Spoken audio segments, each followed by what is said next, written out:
Welcome to Bitchy History, the American history podcast that isn't afraid to tell you that Christopher Columbus would have his own story arc on Criminal Minds if he was around today.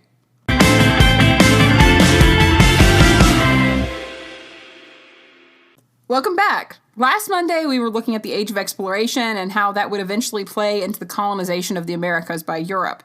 Today, we'll continue that by discussing the discovery of America, by Western Europe at least. We talk about this discovery far too much, considering how Western Europeans are actually the last continental area to discover the Americas. Last and best remembered, or something like that, I guess. When talking about the discovery of the New World, Columbus usually tries to suck all of the oxygen out of the room when it comes to the discovery of the Americas. That credit really belongs to Leif Erikson as far as Europe is concerned, who made it to what's now Newfoundland and Canada about 500 years before Columbus put his genocidal feet on Caribbean soil.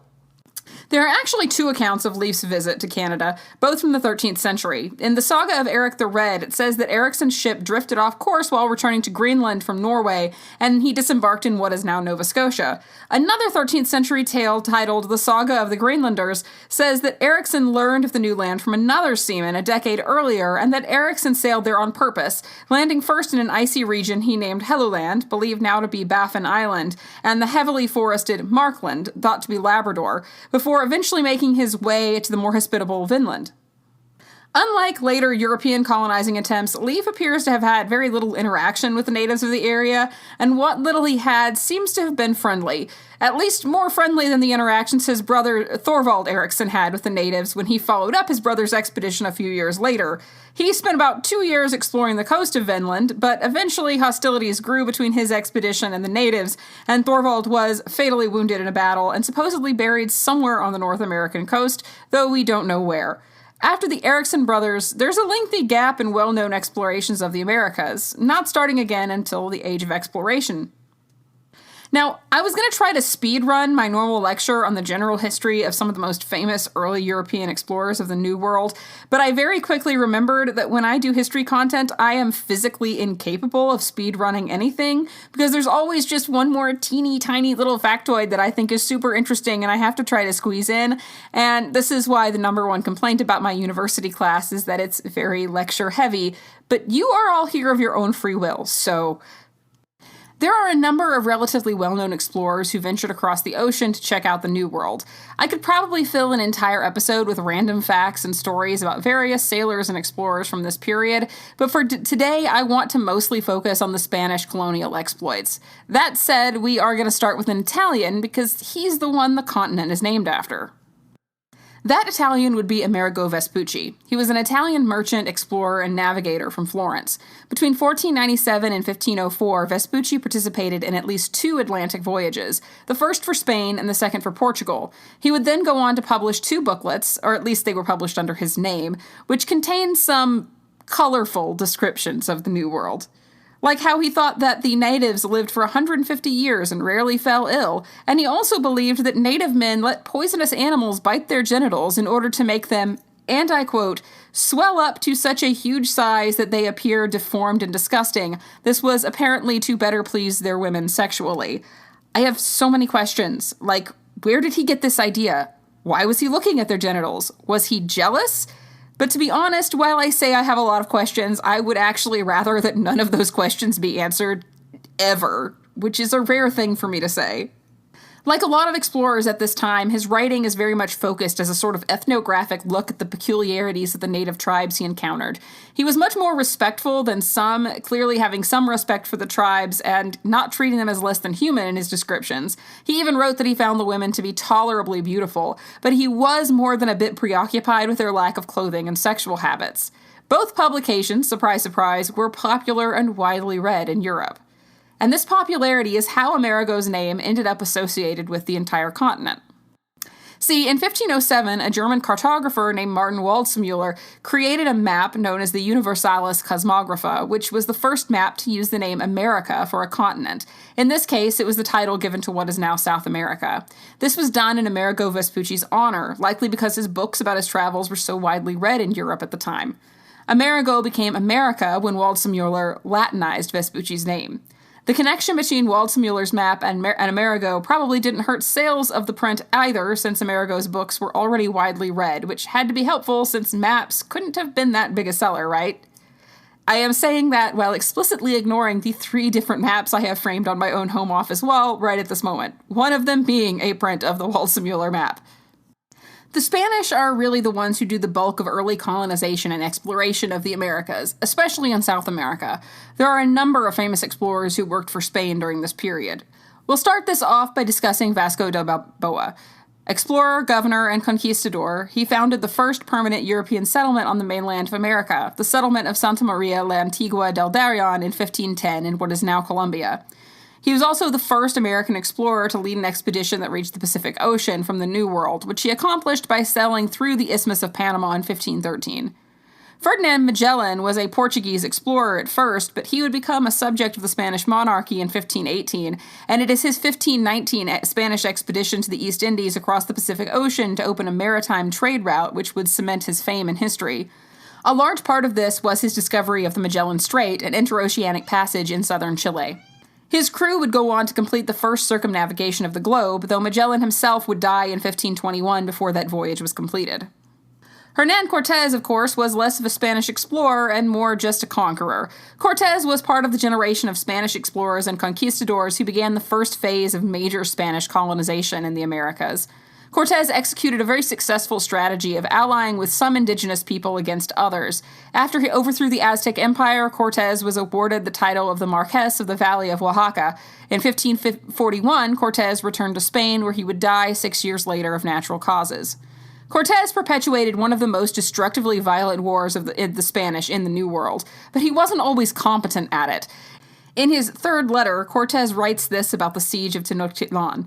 Since our powder was running very short, we had spoken over a fortnight before of making a catapult, and although we had no engineers really competent to undertake it, yet some carpenters offered to make a small one.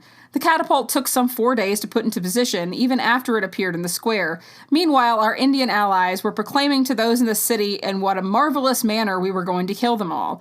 Both hopes, however, were doomed to disappointment, for neither did the carpenters succeed in working their engine, nor did the inhabitants, though frightened, make any move towards surrender, so that we were obliged to cover up the failure of the catapult by saying that, moved by compassion, we were unwilling to kill them all. So yes, that meme you've seen about how embarrassing the Spanish trebuchet/catapult construction was that failed utterly was true. We've got at least 3 corroborating sources on it from both the Spanish and Mexico side of the war. Of course, the Spanish weren't happy to stop with the destruction of the Aztecs. Francisco Pizarro would soon follow up with his conquest of Peru, where he would decimate the Incan Empire. In 1529, about 8 years after Cortés's siege, Pizarro obtained permission from the Spanish crown to lead a campaign to conquer Peru. Pizarro captured the Incan emperor Atahualpa at the Battle of Cajamarca in November of 1532. A ransom for the emperor's release was demanded, and the Atahualpa people filled a room with gold. But Pizarro charged him with various crimes and executed him in July of 1533 regardless. The first time we see the reason for don't negotiate with terrorists or pay the ransom being a solid foreign policy decision. The same year, Pizarro entered the Inca capital of Cuzco and completed his conquest of Peru. In January of 1535, Pizarro would found the city of Lima. Now, of course, as we've gone through this list, you may have noticed that I have blatantly skipped an entire chunk of history, and there is a glaringly obvious name that has not been concluded, and that is because I have saved the worst for last. Now, believe me, I am not saying that any of these European explorers weren't awful in their own right, but the Spanish seem to have been uniquely horrific during this period, and that trend started out along with the first of the explorers that Spain sent off to the New World in 1492. Christopher Columbus, Italian explorer born in Genoa, best known for being the first European contact with the Caribbean and Central America. He planned to seek a western route to the East Indies with the funding of Spain, hoping to find a shorter route for the spice trade. This obviously didn't work, but for years Columbus insisted that he had in fact made it to the Indies. If you're my age, you probably remember the little ditty we all learned in school. In 1492, Columbus sailed the ocean blue. I'm honestly not sure on the provenance of this particular rhyming couplet, but longer forms of the poem exist. The longer version that I can typically find online includes this frighteningly reductive understanding of the relationship between Columbus and the natives. The Arawak natives were very nice. They gave the sailors food and spice. Columbus sailed on to find some gold to bring back home, as he'd been told. He made the trip again and again, trading for gold to bring to Spain. The first American? No, not quite. But Columbus was brave, and he was bright. We cheer for him and say hooray, especially on Columbus Day. Honestly, I'm not sure if I'm more offended by the fact that they tried to rhyme again and Spain in this book or with the horrific whitewashing of history. Now, it's definitely the whitewashing, obviously, but the rhyming is pretty bad. Now, I'm not saying that the gory details of the real story of Columbus that I'm about to share with all of you should be taught to kindergartners, but the least we could do is not teach them that it was some friendly get-together where everyone shared their toys and got along. Because it absolutely wasn't. It was an immensely horrifying genocide. When Columbus arrived in the Caribbean, his first landing place was an island in the Bahamas known to the natives as Guanahani. He would subsequently visit the islands now known as Cuba and Hispaniola, establishing a colony in what is now Haiti. After he arrived, he would send letters back to Spain about what he had found there. In those letters, he described the natives.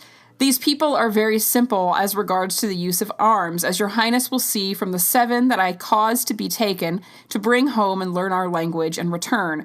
With 50 men, they can all be subjugated and made to do what is required of them. And they have no iron or steel or weapons, nor are they capable of using them, although they are well-built people of handsome stature, because they are wondrously timid. Now, as I say to my students on the first day of the semester, it is incredibly important that we remember to look at historical context in the analysis of the actions of a historical figure. And it's absolutely true that many of the explorers and colonial governors of this period treated the natives horrifically. But even by his own contemporary standards, Columbus was an outlier in his blatant cruelty. 56 years after Columbus arrived in the New World, only 500 of the original 300,000 native inhabitants of the islands would still be alive. Between 1494 and 1496, during the midst of Columbus's governorship of the Indies, 100,000 of the natives would die, half of them to mass suicide, which they preferred to the cruelty and enslavement that they were put through by Columbus and the Spanish. Natives jumped from cliffs, poisoned themselves, even starved themselves because death was better than what awaited them if they had to live under Spanish rule.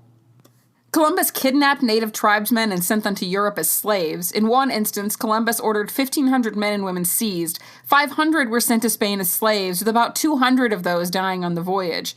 Columbus also used the natives as slaves on their own land, generally doing hard labor in gold mining. This was brutally hard work, and anyone not pulling their weight could expect whippings or the loss of ears, limbs, or even their life. Something like 10,000 natives lost hands, dying from blood loss because they could not provide the required tithe of gold to Columbus and the Spanish monarchs. And it wasn't just Columbus who was horrifying in his treatment of the natives. His own men were happy enough to follow his example, especially when it came to horrifying acts of sexual assault against native women. During Columbus's second expedition to the Americas, one member of the expedition wrote, "While I was in the boat, I captured a very beautiful woman, whom the Lord Admiral Columbus gave to me. When I had taken her to my cabin, she was naked, as was their custom. I was filled with the desire to take my pleasure with her and attempted to satisfy my desire. She was unwilling, and so treated me with her nails so that I wished I had never begun. I then took a piece of rope and whipped her soundly, and she let forth such incredible screams that you would not have believed your ears. Eventually we came to such terms, I assure you, that you would have thought she had been brought up in a school for whores." In the year 1500, Columbus wrote in a letter, "There are plenty of dealers who go about looking for girls. Those from 9 to 10 are now in demand, and for all ages a good price must be paid." The level of absolute cruelty and inhumanity visited upon natives by Columbus and his men would make a season of Law & Order SVU seem like an after-school special, to be honest. And before you think that Columbus treated natives that way just because he didn't really see them as human, the natives weren't the only people that Columbus visited his particular brand of sadistic authoritarianism on. The Spanish under his control got plenty of it as well. He ordered at least a dozen Spaniards to be whipped in public, tied by the neck, and bound together by the feet for trading gold for food to avoid starvation. To quote Lawrence Bergren's book, Columbus, The Four Voyages, he ordered a cabin boy's hand nailed in public to the spot where he had pulled a trap from the river and caught a fish. Whippings for minor infractions occurred with alarming frequency. Columbus ordered one wrongdoer to receive 100 lashes, which could be fatal, for stealing sheep, and another for lying about the incident. An unlucky fellow named Juan Moreno received 100 lashes for failing to gather enough food for Columbus's pantry. In the end, Columbus would be removed from office as governor and returned to Spain in chains to be tried for his crimes. Columbus's little torture porn governorship was upended when an official for the Crown of Castile named Francisco de Bobadilla arrived in the Indies with the purpose of investigating accusations against Columbus for his mishandling of the colony. Accusations included accepting bribes, enslaving natives, underpaying their taxes, and mishandling the rebellion of Francisco Roldan and committing treason. Bobadilla's report stated that the governance of Columbus had been disastrous and that he had seriously abused his authority as governor. Notably, it wasn't really the violence toward the natives that angered Bobadilla, it was the fact that Columbus had overstepped his authority when it came to the Spanish under his control. For instance, he had hanged 5 Spaniards for committing atrocities without sending them to Spain for a trial. I shudder to think what Columbus might have considered to be atrocities. Overall, the issue that was taken with Columbus by the Spanish was likely caused by the fact that his actions negatively impacted the profitability of the colony. It becomes much harder to make a profit, after all, when all your slave labor has committed suicide or been brutally maimed and murdered by the governor. Regardless of the exact reason for his arrest, when the architects of the Spanish Inquisition decide that you're a little bit too cruel for their taste, you may have made some critical errors. Of course, despite his arrest, Columbus was never really held accountable for his actions. He was stripped of his titles, but set free once he reached Spain. And again, this period of atrocities might be slightly worse than those of other colonial governors, but Columbus alone was not responsible. The arrest of Columbus and his removal from power as governor did not end the atrocities against natives by any means. We know that because while Columbus was shipped back to Spain in 1500, Bartolomé de las Casas wrote about the atrocities of the Spanish in detail after his time in the New World from 1502 to 1515, writing that while there he saw cruelty on a scale no living being has ever seen or expects to see. And of course, Hernán Cortés and Francisco Pizarro would commit numerous atrocities during their time in the New World as well, destroying cultures and attempting wholesale genocide just as Columbus had done. But the main issue here that my students always struggle with is that Cortés and Pizarro don't have a national holiday named after them. So why, with all the historical evidence of his atrocities, has Columbus become an American icon? Not only did he not discover the New World, but he was objectively a horrifying human being even by the standards of his own day. So what the hell is up with Columbus Day? Luckily, I can answer that for you. Columbus Day has nothing to do with Christopher Columbus. Despite discovering America in 1492, Columbus goes pretty much unremarked upon for a couple of hundred years after that. It's not until the late 1700s that anyone remembers he existed much at all. Then, in the 1820s, Italian immigrants began flocking to the United States. Italian immigrants who were going to experience religious and ethnic discrimination here in America, which often led to brutal violence. One of the largest mass lynchings in the United States would occur in 1891 in New Orleans when 11 Sicilian immigrants were killed. The first official commemoration of Columbus's journey occurred in 1892, just 1 year after the New Orleans lynchings. It's not a coincidence that President Benjamin Harrison called for this national observance of Columbus Day then, on the 400th anniversary of Columbus's arrival. As an Italian explorer, many Italian Americans saw celebrating the life and accomplishments of Christopher Columbus as a way for Italian Americans to be accepted into the mainstream. It wasn't until 1934 that Columbus Day became a federal holiday during Franklin Roosevelt's administration, but that first celebration of Columbus Day wasn't really about Columbus at all. It was more of an attempt to encourage Americans to accept that Italian immigrants were Americans as well. Given what we know about Columbus now, it still makes a lot more sense to celebrate Indigenous Peoples Day instead. But somehow it does help to know that Columbus Day was not intentionally meant to be a celebration of a 15th century psychopath. Once again, thank you for tuning in to listen to me bitch about history. Come back on Thursday when we'll be discussing what some of the early colonial systems in America looked like and how different European countries differed in how they approached colonization. And please remember that you can find links to join the podcast Discord, follow me on TikTok, and contribute to my tip jar coffee fund at the link tree in the podcast description. You can also become a supporter of the podcast through Spotify and pay a small monthly subscription to help me keep paying my bills, if you really enjoy my content.